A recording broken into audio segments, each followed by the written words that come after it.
जमीन घोटाले से जुड़े धन शोधन मामले में गिरफ्तारी के खिलाफ झारखंड के पूर्व मुख्यमंत्री हेमंत सोरेन की याचिका पर सुप्रीम कोर्ट ने प्रवर्तन निदेशालय से 17 मई तक जवाब देने को कहा है। कोर्ट में हेमंत सोरेन की ओर से पेश हुए वरिष्ठ वकील कपिल सिब्बल ने अरविंद केजरीवाल को प्रचार के लिए मिले बेल का भी जिक्र किया है। उन्होंने कहा कि मेरा मामला भी अरविंद केजरीवाल जैसा है, चुनाव प्रचार के लिए जमानत चाहिए। जस्टिस संजीव खन्ना और जस्टिस दीपांकर दत्ता की बेंच ने दलीलें सुनने के बाद ईडी से जवाब मांगा है। सुनवाई की शुरुआत में ही जस्टिस खन्ना ने सोरेन के वकील कपिल सिब्बल से पूछा कि क्या जमीन हेमंत सोरेन के कब्जे में थी।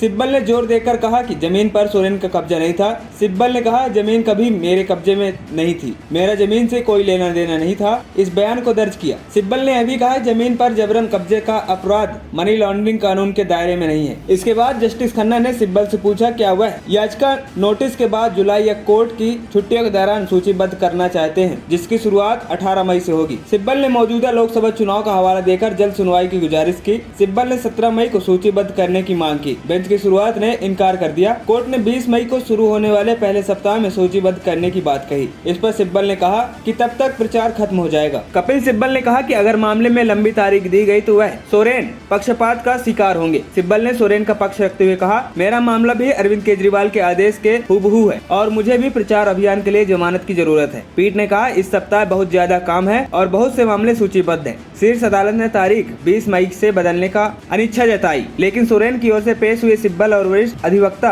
अनुराग चौधरी के अनुरोध पर सुनवाई की तारीख को बदलकर 17 मई कर दिया गया। वहीं इससे पहले झारखंड हाईकोर्ट ने गिरफ्तारी के खिलाफ हेमंत सोरेन की याचिका खारिज कर दी थी। हाईकोर्ट ने 3 मई के आदेश को सुप्रीम कोर्ट में चुनौती दी गई।